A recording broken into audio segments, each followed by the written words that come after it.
Thank you guys for joining us for another episode of State of the Jungle, live from the First Star Logistics studio right here in Cincinnati, Ohio, presented by First Star Logistics.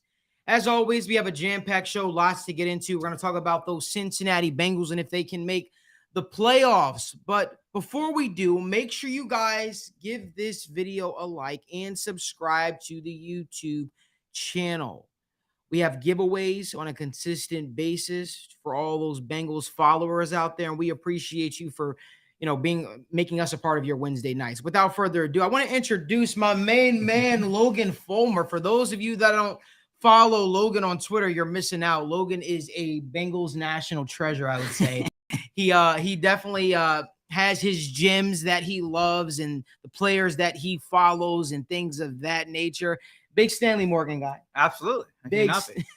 Big Stanley Morgan guy. But I'm excited to be on the show with him today. We got the First Star gear, the new First Star hoodies that just came out. Logan, let's jump right into it, man. The Cincinnati Bengals were in a pressured situation. Where people were saying the Cincinnati Bengals season was on the line. It truly was the biggest game of the season so far. Yeah. And the Cincinnati Bengals went into Pittsburgh, right, in front of all the Yinzers, and they were able to defeat the Pittsburgh Steelers in a, I wouldn't say a dominant fashion, but they made it look pretty easy, I would say, right? They made it look pretty easy. Samaje P. Ryan was stingy with the touchdowns. He had 3 touchdowns. Joe Mixon went out early, and the Cincinnati Bengals, they did it. They did it. And I just want to take this time for all you Steelers fans who've been in the comment section yapping away, talking trash. I'm going to say something that you're not going to like. Kenny Pickett is not that guy. Kenny Pickett has never been that guy. And Kenny Pickett will never be that guy. I saw people on Twitter saying Kenny Pickett is the next Joe Burrow. Where? Listen, the fact of the matter is the fact that the Bengals were able to go into Pittsburgh and beat them. Listen, I think that was my favorite victory of the Joe Burrow era. I was on fire. I was pumped up. Logan, what were your thoughts on it? You know, it's kind of nice to see because you kind of said that it was your favorite victory of, the Joe Burrow era. And that was honestly one of the best games he's played as a pro too. Obviously there's the whole carried by Jamar Chase agenda out there that everybody likes to push, but it was just kind of awesome seeing how fluid he spread the ball around. He didn't really, force things to anybody, your little nickname you gave him. It was really nice to see him conduct the offense a little bit, The conductor. Yeah, the conduct. I don't know if that'll stick, but we can keep trying. But at the end of the day, he did things, and like you said, it wasn't dominant, but the offense was pretty unstoppable the whole game. Obviously, the defense had its flutters, but for the most part, the offense did whatever they wanted, whenever they wanted. Let me say this. The one thing that I love about this Cincinnati Bengals victory over the Pittsburgh Steelers is I kept calling, right? I kept calling and I kept saying, we need to see this Bengals football team win in different ways. We're not talking enough about Trenton Irwin. We're not talking enough about the rapport that he's building with Joe Burrow and how that's going to manifest itself with the return of the gritty king himself in Jamar Chase. The fact of the matter is Joe Burrow and Trent Irwin are literally forming an amazing connection right before our very eyes. Joe Burrow spreading the ball around to so many different targets, and that's what you wanted to see. I kept comparing Joe Burrow, right? I kept comparing Joe Burrow to Tom Brady when Tom Brady was in New England and Tom Brady was throwing to some ridiculous receivers, some practice squad guys, and the fact that he was able to play the way that he was able to play at a very high level, it makes me super excited for what this Bengals offense is going to be now with Jamar Chase potentially returning to the lineup. And I say potentially because I'm not sure if I'm buying that he's playing this week just yet, but we're going to get more into that. Yeah, I agree, Keith. He put up 37 points without Mixon and Chase. And the fact of the matter is, this Bengals football team is going to get very, very dangerous if they can continue to get the running game going. Absolutely. Hayden Hurst is getting involved. You got Trenton Irwin getting involved. Everybody. T. Higgins is looking like a number 1 wide receiver. I like to see my main man, Big Levels, get more and more targets his way. But the fact of the matter is, it's been awesome to see this offense do a complete 180. It's been awesome to see. I think that Bengals teams of old would have went into Pittsburgh in a dire situation. Let's call it what it is. It was a dire situation. Yeah. Bengals teams of old would have went into Pittsburgh in dire situation, and they would have got flustered. They would have fallen. Easily. But they went into Pittsburgh in front of the ends and they were able to beat the Pittsburgh Steelers and send them all crying. Listen, I told everybody when people were panicking after week 1, I said, relax. It's going to be all right. It's going to be all right. Then I started panicking. After week 2. After week 2. When I came in with the Cowboys hat, things of that nature, and it didn't work out the way I thought it was going to work out. The fact of the matter is this Bengals football team is on to something special. And it's something special about these bye weeks, right? They come off the bye week. Everybody's starting to hit their stride. Also, big props to the new punter, Drew Chrisman. Ow. Drew Chrisman looked amazing.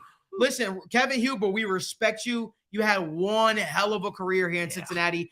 I think he was one of the most underappreciated punters by the National Football League for so many years. But it was awesome to see him be able to step aside and let a guy like Drew Chrisman, who's been fighting and clawing and waiting for his opportunity, right? On the practice squad. Each and every other year, getting called a practice squad. The fact that Drew Chrisman waited out his opportunity and he was able to play at a very high level. I was very impressed with what I saw from Drew Chrisman. So shout out to Drew Chrisman. Shout out to the coaching staff for being willing to make that change, because it's never easy moving on from a veteran, a guy that's done so much. And at some points, when we were in those low years, he was the best Bengal, if you ask me. Oh, yeah. So again, props to Drew Chrisman. Amazing performance, an Ohio cat, right? Yeah. Ohio guy. Yeah. So it's good to see that. Yeah, what's up? So, Malik, I just wanted to first off talk about, the energy in the First Star Logistics studio is crazy. But somebody said, I don't know about the conductor. If you guys are watching this video, comment down below. Do you guys like the nickname, the conductor, for Joe Burrow? This is something that Malik is, trying to start. So let us know. Malik, I like the nickname. The conductor. Let's call him it, man. Listen, the way the guy conducts the offense, and it really is special, right? It's like a magician out there almost. But again, I think that this Bengals football team is going to shock a lot of people as the season goes on. But we want to switch gears here. But before we do, if you're looking to start your career, there's no better place than First Star Logistics. If you're looking to start your career as a broker, no better place than First Star Logistics. I've been out here since the ending of August. Daniel and I have been living together, having an awesome time, getting to experience so much, whether that be going to concerts with First Star employees, having lunch with First Star employees, hanging in the First Star suite on Sundays with Icky Woods. It's been an awesome experience. But if you're looking to start your career as a broker and you're trying to make an unlimited amount of money as possible with unlimited growth, apply to First Star Logistics today. The description is down in the bio. Want to keep it going. The question is, can the Cincinnati Bengals make the playoffs? Child, please. Yes, they can, and they're going to. They're going to. I'm going to tell you right now, they're going to, because this Cincinnati Bengals team, if you ask me, is still the team to beat in the AFC. We had our company meeting the other day, and people were like, scoffing, the Bengals are this, that, and the third. And I said, I understand. They started the season off slow. People were ready to ridicule them and say what they can and they can't be. But the fact of the matter is, the best teams get hot down the stretch. The best teams get hot down the stretch. And that's what we're seeing right before our very eyes. The Cincinnati Bengals are catching fire. They've got a group of guys that play unselfish. They play unselfish. The receiving core, unselfish. The coaching staff, unselfish. Joey, be unselfish. Logan, what say you? Man, it's exciting because, obviously there's a lot of things that can happen. Everybody knows how difficult this Bengals stretch is going to be. A lot of fun games. You got the Tom Brady matchup. You're going to have, the Deshaun Watson matchup. You got a lot to look forward to, but there's a lot to be excited about. You have to win these games. They're going to be fun. Just at the end of the day, enjoy it. It's going to be awesome. But the thing that is encouraging, Joe Burrow is your quarterback. When that is, you're going to have the advantage pretty much in every game you play. Obviously, we play a lot of good quarterbacks down the stretch. The offense is clicking on absolutely all cylinders right now. Obviously you might want to, if you really want to nitpick things, the running game a little bit, but the running backs are staying involved when it's not working. Obviously, we saw what Joe Mixon did a couple weeks ago, Samaje Perine did a couple days ago, and Joe Mixon in his limited action the other day still played really well. Right. So the question for me at the end of the day, it's just going to come down to their defense. I think they got to pick it up a little bit and kind of just not really pick it up. They got to readjust. The offense had their time to readjust without Jamar. I think the defense is still learning how to figure things out without Cheetah a little bit. And it'll come around. It'll come around, but it takes time. Lose a genius. It takes time, but it'll get there. It takes time. What do they call Lou? Lou the mastermind or something like that, or the mad scientist. That's what they call them, the mad scientist. Listen, the fact of the matter is, I think that this Bengals football team, if you ask me, has kept this Bengals team in a lot of games. And I think that's why, in large part, the Bengals are what they are in terms of their record-wise, right? I'm so excited to see the growth of Cam Taylor-Britt. I'm so excited to see the growth of Cam Taylor-Britt. I like the change that Eli Apple has also made as well. So it's been really, really awesome to see. Charles Simmons, I'm happy that you commented. I'm happy. Daniel, pull the comment up. I'm happy that he commented what he commented. He said, better yet, they're winning the Super Bowl. If you looked at the thumbnail of today's show, it was Joe Burrow, right? Standing in front of Arizona, this year's Super Bowl with the trophy, things of that nature. Because I believe that if the Cincinnati Bengals get hot, and they're going to get in the playoffs, I think that they're going to make a run. Yeah. Right? It almost reminds me of those Patriots teams in the past where people were like, oh, there's no way they're going to make it to the Super Bowl. There's no way they're going to make it to, and then what do you know? They make it there. I don't know. I'm looking at it. I think that this Bengals football team can make a lot of noise. And I feel like too many people are being dismissive of it. Too many people are being dismissive of it. Jason Alexander, I love your comment. I'm calling it out. Bengals versus 49ers, a little bit of redemption. Ooh, I would love for a story. almost had it last year. But let's talk about it for a second. There are a lot of fans, a lot of analysts out there, a lot of people in the media, some in the old media, and some in the new media. We happen to be in the new media. There are some people that are just so quickly to write the Bengals off. And I believe, I genuinely believe there's some fear. Daniel, what do you think? I think that there's some fear, man. I think that people look at what the Bengals did last year, and they're hoping that it's a fluke. They're praying. They're like, please, please. You ever saw the Dexter meme where he's in front of the closet? He's like, please, please stun on them. Listen, I think it's the same thing with the Bengals. People are saying, please let this Bengals football team have been a fluke. Please don't let them back in the playoffs. The fact of the matter is, I don't care if you're a damn Chiefs fan. I don't care if you're a Bills fan. I don't care if you're a Chargers fan. I don't care if you're a Ravens fan. There's one team that nobody wants to see in the playoffs, and that's the Cincinnati Bengals. Let's talk about it. And you're too quick to dismiss what the Bengals did last year. You chalk it up to – listen, every team has a little bit of luck involved to get to a Super Bowl. Every team has a little bit of luck involved to make it to a championship. See, everybody just was so quick to discredit the Bengals because they're not used to the Bengals being at the big stage, being at the big dance. Well, call it whatever you want. Call it whatever you want. I could call the Giants 2 Super Bowls over the New England Patriots a fluke, but they won the Super Bowl. I can call the Ravens making it to the Super Bowl during Ray Lewis's last year like something out of a fairy tale book when they certainly weren't the greatest team, a fluke. I can call the Rams Super Bowl win last year a fluke. Yeah, these things happen in sports. There's a little bit of luck involved.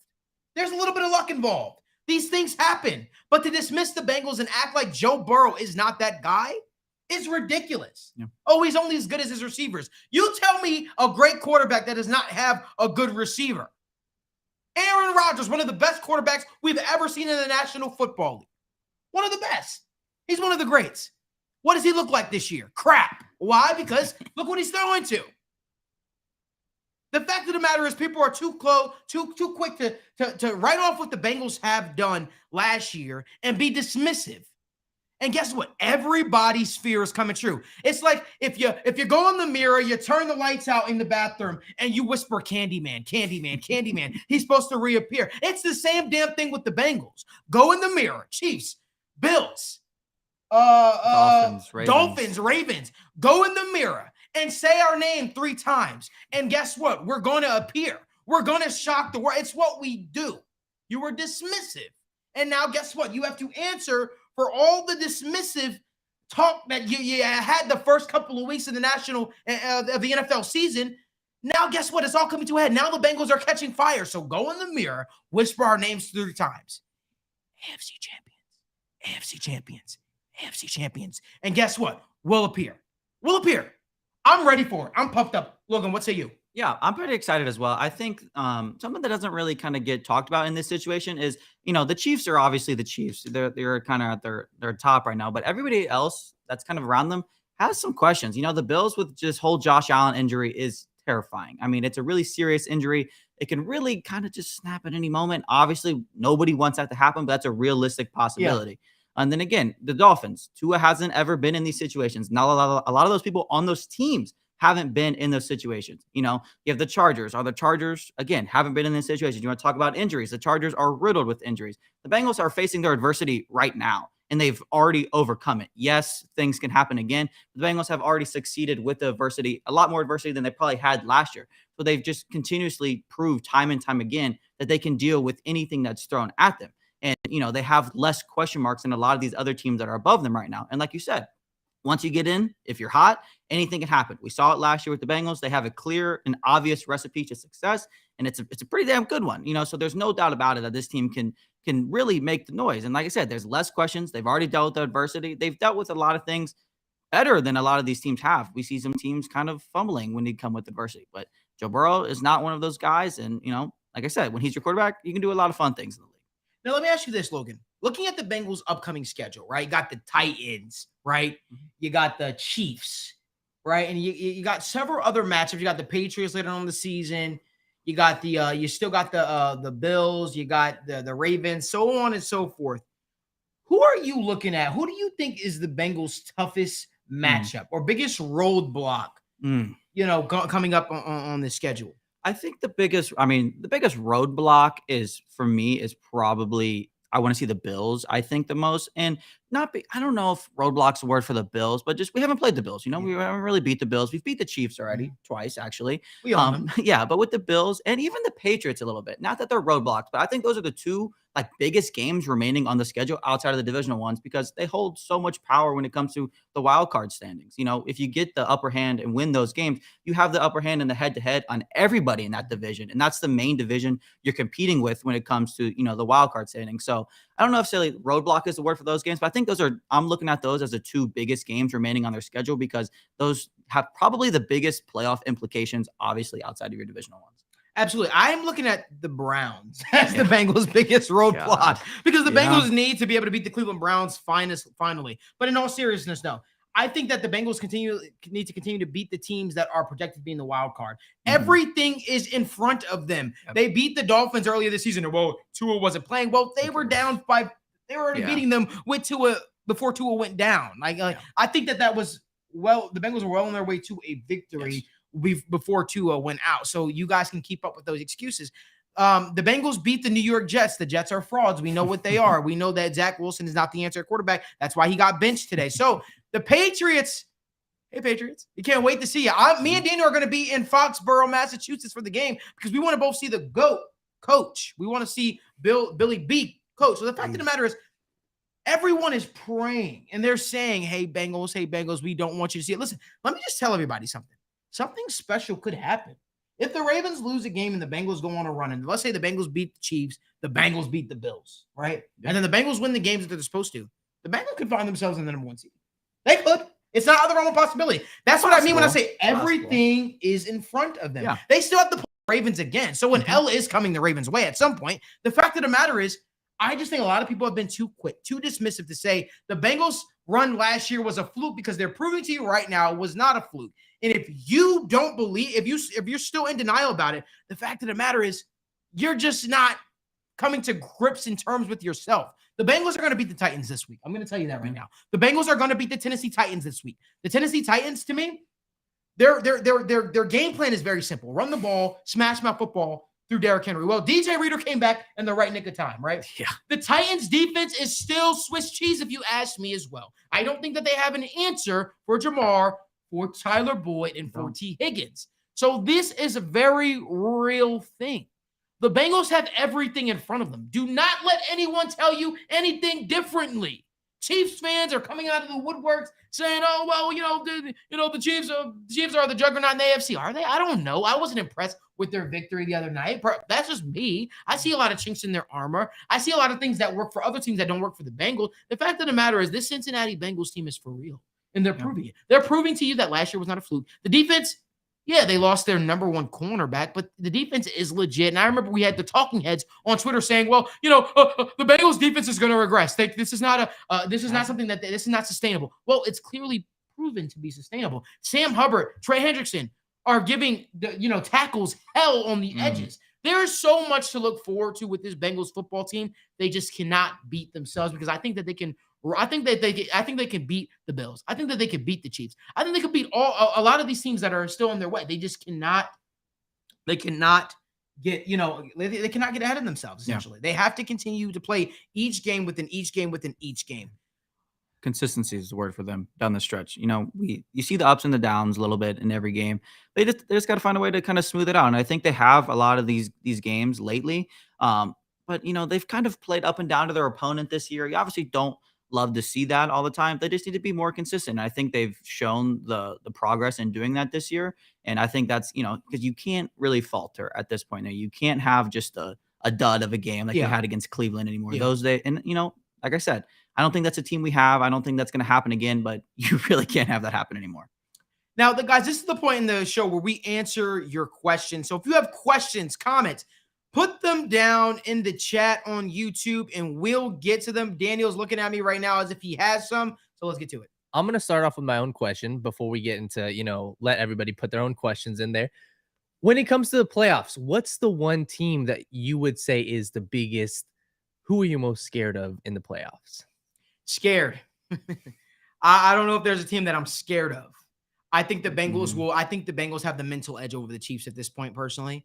And I think that that's just one of those teams that are going to be, it's almost like when Peyton Manning used to be so dominant and he would run into Tom Brady. I think it's going to be one of those type of things. I think that we have the mental advantage over the Kansas City Chiefs, and Chiefs fans don't want to admit that because they want to say Patrick Mahomes. But I just think at the end of the day, I just think that the Bengals have the mental advantage over them. And, they might have success against some of these other teams, but I think that Lou has a good game plan quite often for young Patrick Mahomes. So that's just my thought process. If I have to pick, though, if I have to say there is a team that could give us problems in the playoffs, it's a team that's not in the playoffs, and it would be the Browns.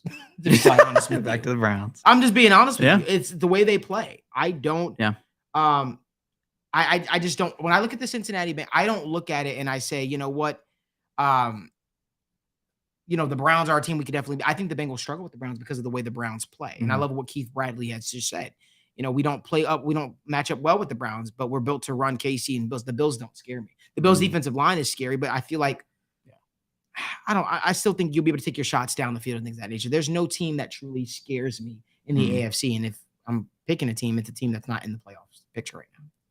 So we got a question here from Jason Alexander. He's talking about the running back room. With Samaje Perine playing lights out, do you see Zach working him in the game plan more, assuming Mixon is 100% Yeah, absolutely. healthy? I mean, I think you've already seen Samaje Perine being worked into the game plan a lot right now. So, yeah.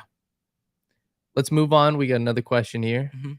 Honest Fan, one of our biggest supporters, he's asking, how do you think Cam Taylor-Britt has looked so far? Needs to get better in coverage. Very good tackling, but needs to get better in coverage. That's something that I want to see. I want to see him continue to take those strides and be more consistent. But I've been very, very impressed with Cam Taylor-Britt. I know the Bengals coaching staff is expecting him to take that next leap. That was told to me directly. So, I mean, he led the team in tackles this week too. Obviously, that's a little bit good and bad when you're a corner at the end of the day, but the cover skills definitely have to improve. But outside of the cover skills, I mean, that's your job as a corner, but he's pretty elite in the run game, and that's going to help this week. It's going to help against the Browns, so he's definitely going to have a role, but he's going to need to get better at covering. Question here from Charles Simmons, and I'm going to go to Logan here first. I feel interior defensive tackle is a weakness when it comes to pass rush. Would you agree? I mean, yes and no. I think that, like, obviously, BJ Hill's been solid. DJ Reader's not really your true pass rusher, but I think they can get creative with it. I think they're relying a lot on Hubbard and Trey Hendrickson right now, but Malik's guy Joseph Asai probably needs some more run. I don't know why. Jay Tufele has also been a pretty good addition. Hell of a waiver claim there. I think if you want to pinpoint a weakness, you can go with that for sure. But I think the pass rush as a whole has been a little hit or miss. But this week, the Titans, they have one of the worst pass blocking units in the league. It's a big time for them to show up, and we can have that conversation next week if we really struggle to get to Ryan Tannehill this week. But like I said, it's a big week for them. Question here from Eric asking about the Jamar Chase news. You seem not sold on the news that Chase is playing this week. Tell us more what you are hearing. I was hoping they at least ease him in. I'm not sold that Jamar Chase will play fully this week. And if he does, I still think he'd be on a snap count. I was told directly from someone in that building that the realistic target date was for him versus the Chiefs. I am taking it with a grain of salt. I understand what Joe Burrow came out and said about they're expecting him to play for the Titans, but I think that could be smoke and mirrors. And I also think that could be a thing of window dressing when he is out there. I'll believe it when they say Uno suits up, but I also think that he will be eased in. I don't think that they're going to rush him. Nor do I think that this is the game where you should rush him personally.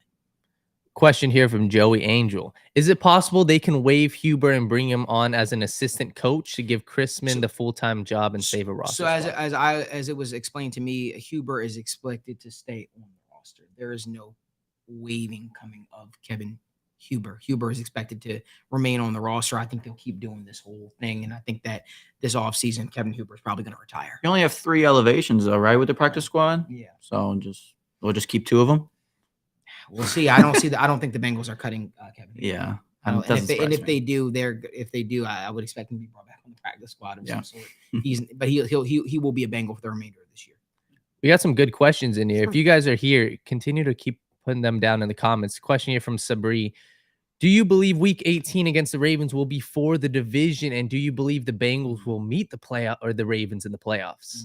I think that week 18 is a long way away. But I know I love the question, my man. Honestly, I think that I think the Ravens are going to lose a couple of games. Yeah. I think people are saying, oh, that's good. Listen, the Ravens dropped the games to the Giants. So don't tell me that things look aren't terrible last week. Don't tell me things aren't possible. I think that the Bengals for the Ravens probably will be for the division. And I expect the Bengals to win that game. And if we meet them in the playoffs, again, I guess there will need to be a tiebreaker, right? Because if we're both 1-1, so I would expect the Bengals to beat the Ravens. I personally think that I told everybody, and this is going to be kind of bad, but I told everybody leading up to the Bengals Ravens game in Baltimore that this is a classic game where I expect the Ravens to win because it's sort of what the Ravens do. Yeah. M&T Bank Stadium at night. It was all set up for the Ravens to win, even though they look horrible. But the Bengals are going to get it back in blood. I think unfortunately the to hold the cards there in that question. I think that, the Bengals have certainly put themselves in a position to where that could be. The Ravens schedule is just, really easy. So, but they can easily slip up. They looked terrible against the Panthers, lost to the Giants. It's certainly possible though. Question here from Jigsaw, and this is actually will help out a lot of people. I love these questions, guys. Keep them coming. This is what State of the Jungle is all about, including you guys, in the conversation. Cincinnati's first in-studio show strictly dedicated to all Cincinnati Bengals talk, but continue, Daniel. Why so many batted balls at the line of scrimmage? Oh, no. So he was asking that because the person asked about the interior defensive line not being a strength. So he's saying, if so, why was there so many batted balls at the line of scrimmage? I think he was asking about, even like what happened with the Steelers game. Okay. I think regardless, it's kind of just the style of offense they run. I think the Bengals run a lot of quick hitters, especially without Jamar Chase out. And it's a little bit of a credit to the offensive line as well. They block well enough to where these defensive tackles realize they're not going to get to the quarterback. So they just kind of sit back, read Joe's eyes and make plays, I sort of have a more nerdy type of answer. I think Joe needs to get better with the trajectory of his balls personally that he's throwing. I think that is sometimes telegraphed. And I also think the offensive line need to be better taught that, the first thing they teach you when you are being taught football as an offensive line is if a defensive line is going up to bat a pass down and you're supposed to sort of put your hand in their chest, so to speak, and so like a gut punch. Question here from Andrew. Andrew's asking, with Jermaine Pratt playing the best he has in his career, is it safe to say we have a top linebacking room in the NFL? Yeah. I was saying this last year. I think that this is the Bengals' best linebacker unit since they had Ray Maluga and the rest of those boys out there when they had Manny Lawson, things of that nature, and Thomas Howard. For those of you who don't think I've been a Bengals fan my entire life, it's a deep room too. I mean, Clay Johnson last year when we played the Titans made a huge stop on Derrick Henry. Yeah, and those are our 5th and 6th linebackers. The room isn't just top heavy; it's extremely deep as well. Michael's asking, is there a corner in free agency or on practice squad that we should go after right now? There's not a corner that I think the Bengals will go after. So I would like to see them be active, but I don't think they would be. Mike, me and you are on the same boat, brother. I wish they did, but it was told to me that they're comfortable with their room. Marissa is asking about Joseph Osai. Again, some of these more explosive offenses like the Chiefs and the Bills, will there be a more expanded role for Joseph Osai? I mean, I think we've already sort of seen an expanded role for Joseph Osai. You're seeing him getting rushed in on third down packages where he's able to rush from the interior, so to speak, and being able to, really cause havoc. I think he's done a great job. The Cowboys game sticks out to me. I mean, he's been producing, but I think sometimes it's all about the personnel matchups, right? You need to find yourself in long, third and long situations, second and long situations in order to be able to unleash a guy like Joseph Asai. Question here from Rel Phoenix. Is Lou Anarumo good enough to hide the absence of Cheeto for the rest of the season and into the playoffs? I think he's very good enough. I think Lou, if you ask me, I think Lou is the best defense coordinator in the National Football League. But I don't think that. I think it's hard to I think you're going to get top receivers that are going to get theirs, right? There's no hiding a loss of Cheeto for too long. I think Lou's going to do the best he can to try to protect Cam Taylor-Britt. My hope is that Cam Taylor-Britt progresses really, really fast, and then he's able to just step in there because Dax Hill is not the guy at corner. He's not going to be the guy at corner when he does return from injury. It's going to be Eli Apple and Cam Taylor-Britt down the stretch. Yeah, Cam Taylor-Britt's going to play a big part of whether the Bengals are really good or really bad down the stretch. He's shown the flashes. He's an athletic freak, So at the end of the day, I mean, the Bengals drafted 2 super athletic defensive backs in the first 2 rounds. So, regardless, it's good he's playing. He's out there going to get the experience. They kind of try to mix it in. You saw it against the Steelers a little bit. They tried to respond with the blitzing. Didn't really work out too well. What did Lou do? Adjusted, and they scored 3 points in the second half. So whether if not his original plan doesn't work, I'm always confident in the second one. I like Nader's question. He said about the Super Bowl. If the Bengals make the Super Bowl, who would give them the toughest time from the NFC? I'm so happy he asked this question. I want to hear your opinion, Logan, but I'm going to say this right now: the Dallas Cowboys. The Dallas Cowboys would give the Bengals hell if they had to face each other. Yeah. Especially with the signing of Odell Beckham coming. Yeah. Breaking news. I mean, the Cowboys are a hell of an answer. The 49ers just kind of stick out too. We talk about just, not that the Bengals they're kind of a little bit similar to the Browns. They just kind of do things really slow. They got some weapons. They got a good run game, got a great offensive line, really good defense. They can just beat you in a bunch of ways. Jimmy G's your quarterback. So, I mean, that obviously kind of helps sometimes. But I think the 49ers are the scariest team. We got a question here from Jason Alexander. Speaking of Jermaine Pratt, do you realistically see them being able to sign him with all the other contracts in the offseason? Yeah, I mean, I could see that happening. I don't think Jermaine has set himself apart to where he's going to get like Devin White money or something like that. I think he's playing very good, and I think you can sign him to a very affordable deal. Honest Fan is talking about Allen George. Not really a question, but a statement. Allen George should be on the main roster. Thoughts? I think Allen George is good. Yeah, I think he's one of those guys that, for him to be on the active roster, he's going to probably need to be playing a lot. And, he's not very serviceable as a depth piece because then you're going to have to replace a guy like Trey Flowers who has a role covering tight ends. Jalen Davis, he's your backup nickel corner. So, I think Allen George is very talented, but, just to straight up be on the active roster gets a little difficult with him just because, he's not your nickel corner. He's not going to have your tight end packages. So, if I think it's a good insurance if Eli or Cam Taylor-Britt goes down, but I think that's about it. Here's one thing I want to add too. I think when you have safeties like Von Bell and like Jesse Bates, it makes life easier for a cornerback. So I think that if we were a different team that didn't have 2 standout safeties, it would be panic mode right now, right? Oh, yeah. But because you have 2 standout safeties and then you got Dax Hill coming back after, from the shoulder injury or whatever the case may be soon, I think that you're in a little bit of more of a luxurious spot, so to speak, that you don't have to press the panic button just yet on the simple fact that you don't have a Cheeto Bay-Uzi out there right now. Like speaking about Von Bell, do you think he gets an extension? Yes. They love him. The coaching staff loves that guy. They love him right now. Yeah, for sure. Sticking with the offseason questions, with the belief in not only Clay Johnson and Joe Bachie, do you think one of the main 3 linebackers has to walk? I mean, outside of Logan Wilson, I don't think that any of we talk about the main 3 linebackers, right? Akeem Davis-Gaither, Logan Wilson, and Marcus Bailey. Jermaine Pratt. Sorry, Jermaine Pratt. Wow. I'm sorry. Marcus Bailey's my guy. I love Marcus Bailey. But I don't think anybody has stood outside of Logan Wilson that where you're like, oh, wow, they're going to get record-breaking. Yeah. I think Akeem Davis-Gaither could leave just because of playing time issues a little bit. And I think he's a hell of a player too. But when you have, I think they'll kind of decide between Pratt and ADG a little bit. And that's a no-brainer. Yeah. And the way I look at it too, I agree with you, Logan. I think that Akeem Davis-Gaither, he unfortunately has had a couple of injuries, but also sometimes he has mental lapses when he is out. Yeah. I mean, he's clearly reverted to the second team. So if you're asking, do we play Jermaine Pratt? Do we play Akeem Davis-Gaither? Well, we know. Just a guy that needs reps. So it's whatever. Nader is asking, about the draft. Any prospects or positions that you think would propel the Bengals straight out of next year's draft? I mean, I think the Bengals are in a cool spot where they can be luxurious, but I think Mhm. cornerback is Yeah. a position they must address, right? Cam Mhm. Taylor-Britt is the future at corner, right? But we don't know if he's a true number one just yet. Yep. He's got to work into that, got to grow into that role. But I would love to see the Bengals go out and grab a dominant defensive end if one produces itself, or a 3-tech. Yeah. A guy that they've always, I mean, there's the Bengals have been obsessed with the 3-tech position for quite some time. I thought they were going to draft Milton Williams a couple of years ago, and they didn't. But I know that they really, really liked him. What are your thoughts? Yeah. I think there's a lot of positions, like you said, they're in a little bit of a weird, not a weird spot, like a good spot where you can kind of go any position you really want. I think the draft this year really lines up with what the Bengals need. It's a really loaded cornerback class, top to bottom. It's a really, really, really, really good tight end class. The Bengals can definitely invest there. It's a very good pass rushing class. So it's even a pretty solid offensive line class if the Bengals really want to dip back into that well. But it just kind of really fits perfectly with what the Bengals kind of need this year. So I don't know what direction the order, the rounds will be, but everything they kind of need is in this draft, top to bottom. Keith Bradley is asking, do the Bengals re-sign Hayden Hurst? Yes. Yeah, Bengals will make that happen for sure. Hayden Hurst loves Cincinnati, and Cincinnati loves Hayden Hurst. Yeah.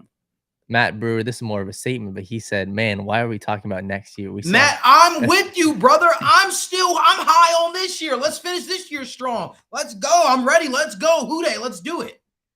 So, I mean, we do got a lot of questions about the offseason, but let's keep it going. Colton is asking, what is the position of need that you think they need to address in the offseason, not necessarily just the draft, but in free agency? I've already said it, 3-tech. I think they need to address 3-tech. I think that we got to continue to see the offensive line progress. Yeah, I gotta say that, yes. but I think we're fine. I think we're okay. Jonah Williams, fantastic bounce back game too. People are not talking enough about that. But yeah, I think a 3-tech, a cornerback, and a defensive end. In a perfect world, for those of you that don't know me, I am a huge defensive guy. Like I hate offense. Like I like offense, but I hate offense at the same time. I love defense. Like if you ask me, I personally just love the different coverages you can throw out there, the different guys you can drop back into coverage, different guys you can have rush passers and things of that nature. I remember growing up watching Mike Zimmer and the defenses that he led in Cincinnati. To me, I think that's sort of why I was enamored with him. I was blessed to have an opportunity to be a freshman football head coach, and I just since gravitated to the defensive side of the ball and the players and things of that nature. And back in my younger days when I was a little bit slimmer, I used to be able to, have a cover out there, cover some receivers out there. He's called right sideline from a meniscus went. But I'm a big defensive guy. So this isn't necessarily a question from Keith Bradley, but he's talking about Lyle Collins. I think it's kind of important that a lot of Bengals fans, they have questions. Collins, a lot of times they see him on the floor, but what's your guys' thoughts? How has he played so far this year? I try to tell everybody relax. One of my guys that's an NFL insider as well for the league, he pretty much said, he was like, man, you guys got fleeced with the Lyle Collins deal. He was like, man, Lyle Collins' back is done, blah, blah, blah. I'm like, man, relax. I think it took him a while to get going. Again, this is a different system that he's played in. Sure, he's got this former offensive line coach, but I think it just takes a while for things to gel. It's a very, very hard life for tackle. And I think when people get tackles out there, everybody wants an elite tackle. Everybody wants a Trent Williams. But the fact of the matter is, the tackle position is one of the hardest positions to play in the National Football League. Not everybody is going to be an elite tackle. So listen, I think that Lyle Collins has high upside still. I still think he has a lot to offer. I still think Lyle Collins on his worst day is better than what we've had. Yeah. And I think with Lyle a lot too, he's been a lot better these last couple of weeks. And obviously, it's not like he's getting just toasted by bums either. I mean, he just had his hands full with TJ Watt and did a pretty good job. TJ Watt had one hell of an interception that he made because Lyle Collins was blocking him into the ground. So it's like, I don't know. It sucked how bad he was at the beginning of the year, but he's made tremendous strides through the year. He was hurt, believe he actually was hurt. Legitimate. Yeah. And, coming in, new offensive line, you got to gel. It takes time. If this is more of an issue next year, I'll be way more concerned about it. But for now, it is what it is. It's getting better day by day. We have some awesome questions in here, and I want to get to real quick the Trenton Irwin, right? People are saying, is this going to be, the era of the Bengals, Alex Erickson and Malik? I know we had the ability to talk to Trenton last week. Yeah, man, we had the opportunity to actually talk with Trent Irwin last week. I'll say this right now. I'm going to say this. I think that Trent Irwin's going to be better than Alec Erickson. Mm-hmm. Yeah, I do. He's better than Alec Erickson. I think that his upside is higher, and I think the rapport that him and Joe Burrow are building is a second to none. I think it's going to be really, really awesome. And I think Joe Burrow needs to have a guy to lean on like that. Pedro is talking about. Oh, let me just say this one thing. I think with the emergence, and this is really, really far off talking, and please do not throw tomato cans at me. Tomato. I'm joking. But I think if Trent Irwin continues to progress and Joe Burrow and him have this rapport and him being a slot guy, when contracts come up, I think I'm just being real. Let's be real. I think that's when contracts come up, I think that Trent Irwin, Tyler Boyd, if you get the same type of production, I'm just being real right now. It's a question that like it's not an issue Bengals fans are used to kind of being faced with, but like there's gonna be players that you love that just make too much money at the point where they need to pay other people. You know, Joe Mixon's another one of those popular guys that kind of has been the talk of the town lately with his play. He had his breakout game, but at the end of the day, like you have to be smart with your money. We don't got all the money in the world just to throw around. And if we did, it would be awesome, but we don't. So it's a business at the end of the day. And sometimes you're going to have to cut your favorite players and everything, and it's going to suck. But I mean, if you can replace somebody's production for $10 less million, Irwin just been a dog, man. He's got that Julian Edelman type vibe to him. I'm being real. Just that dog. He's got that Julian Edelman type vibe to him where he'll put his chin strap down and block for you. He'll do the dirty work. So I'm just going to say this right now, man. If it makes sense, if Trent Irwin is the cheaper option, I wouldn't be shocked to see the Bengals go that route either. Pedro's asking, this is actually, Malik, I know you put out a tweet about a couple weeks ago. If Michael Mayer falls, I said Michael Mayer, that's why. Falls in if Laurie Strode.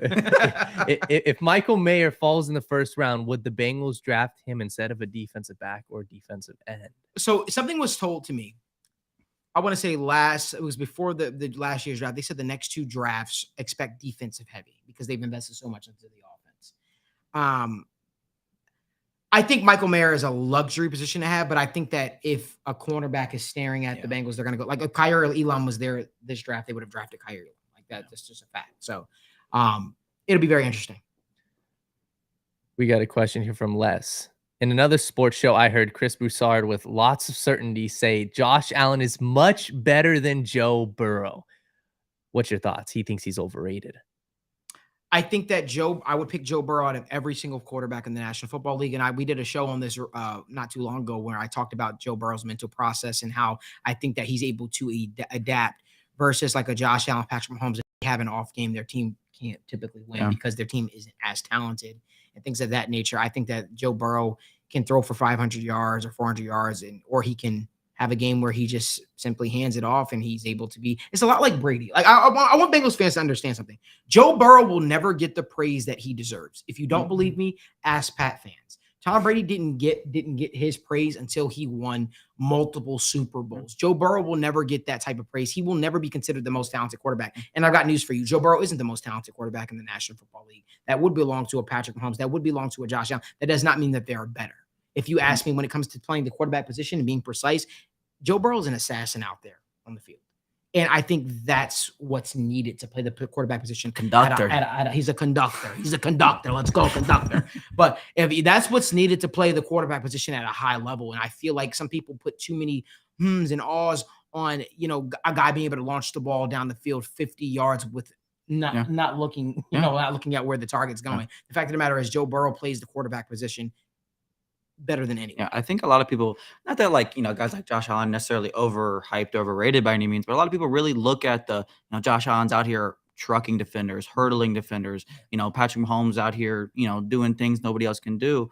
I don't really like to use Patrick Mahomes because he is a pretty, freak at the quarterback position, but guys even like Lamar a little bit, they're better athletes. We know that they are better athletes than Joe Burrow, but that doesn't mean that they're a better quarterback than him. There's, they can be better offensive weapons if you're willing to say that, but there's not many people who can just run an offense and just be as efficient of a quarterback as Joe Burrow is. And that's a whole different skill set that's almost irreplaceable. I agree. You often hear a lot of that with Tom Brady, with Aaron Rodgers. Tom Brady was never the most talented quarterback in the National Football League, but longevity and being sustainable. Mm-hmm. There were tons of guys that were more talented than him. But the fact of the matter is it's real. Let's keep it real. We've got a lot of good questions. I want to get to this. If possible, this sounds a little bit like Madden. If possible, would you sign Justin Jefferson? Oh, absolutely. Absolutely. Could you imagine Joe Burrow with Justin Jefferson and Jamar Chase. And I got something to tell you guys. I don't think that's out of the realm of possibility. I think that with today's day and age, these players have a lot more control than they have. I think it would be a situation in which he either gets traded or he walks. But I do believe at some point Joe Burrow, Jamar Chase, and Justin Jefferson will play together. I think if you want to throw another little wrinkle in there too, I mean, like Clyde Edwards-Helaire is kind of falling out in Kansas City as well. You know, like we talk about the Bengals needing some more running back stuff. Bring all the LSU Not that that'll happen, but go Tigers. Let's go. That one might feel a little more Let's realistic than Justin Jefferson. We got more of a comment here, but Honest Fan says, appreciate the work y'all are doing with the live shows. Loving it. Appreciate that, my man. Listen, we want it to be different. You know, everybody has a podcast nowadays. Everybody is doing stuff different. And that's why we partnered with First Star, because First Star and us had the exact same vision. We wanted to do something that was inclusive to the fan base and bring you guys in on this journey.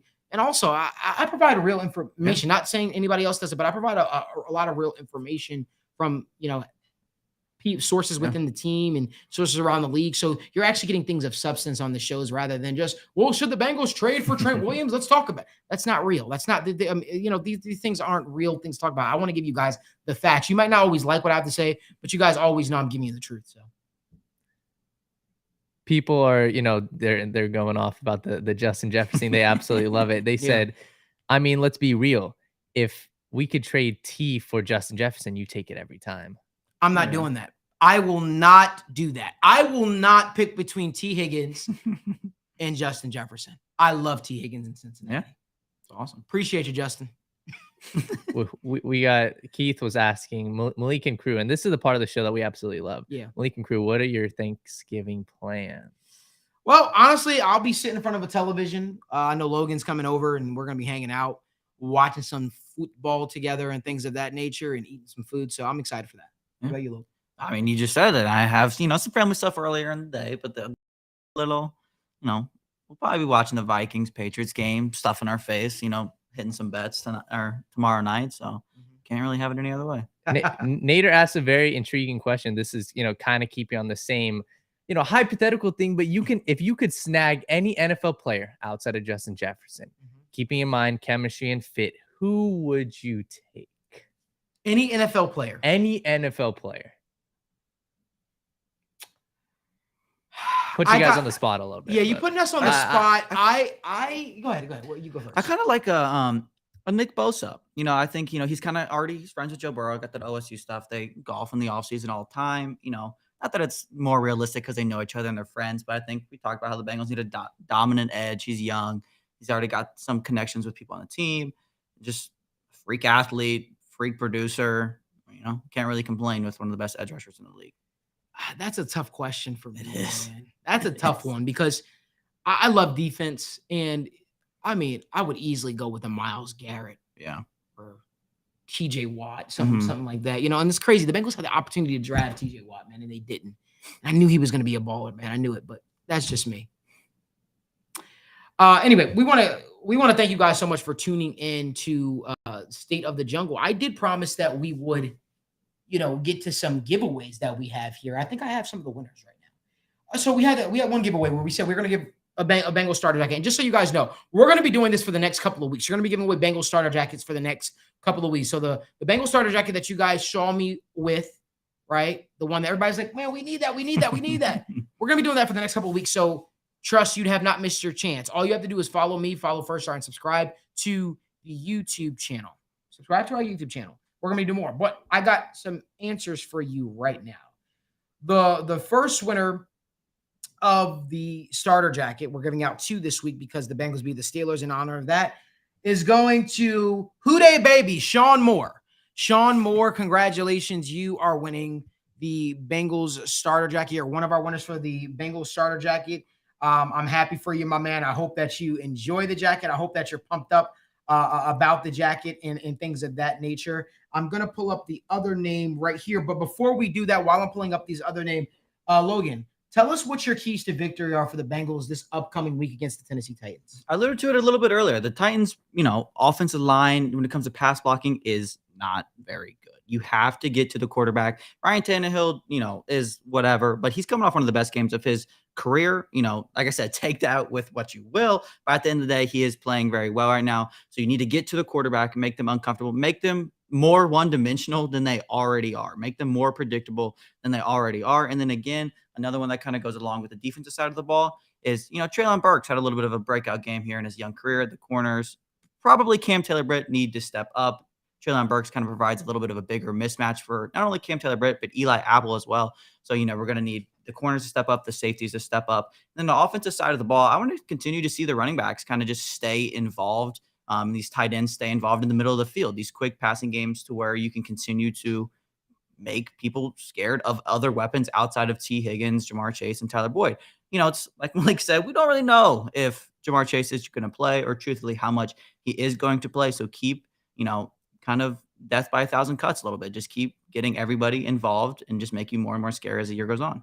Absolutely. So I'm really, really pumped up to announce the second winner of the Bengals starter jacket. Drum roll. The winner is Hubei. Congratulations to Jess. Thank you for subscribing to the YouTube channel. Again, we're going to be doing more and more and more giveaways the next couple of weeks here. So we'll have one next week. All you have to do is follow me, follow First Star, and subscribe to the YouTube channel. I'll put out another post so you guys can all interact with that. But congratulations to Sean Moore and Jess Hubei for being our official winners of the Bengals starter jacket. We want to thank you guys so much for joining us for another episode of State of the Jungle. Make sure you guys leave a like on this video. Subscribe if you like this content.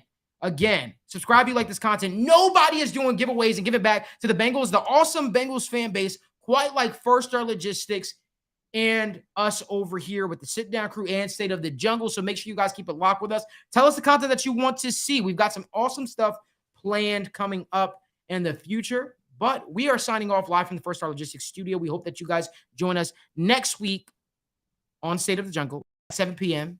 Eastern time. But also make sure you guys catch the Sit Down with Malik Wright, Mondays at 11 a.m. Eastern time. We hope that you have a great Thanksgiving. Eat a lot of food. Eat a lot of turkey. Throw away the stuffing because I don't like stuffing. And, we'll see you there.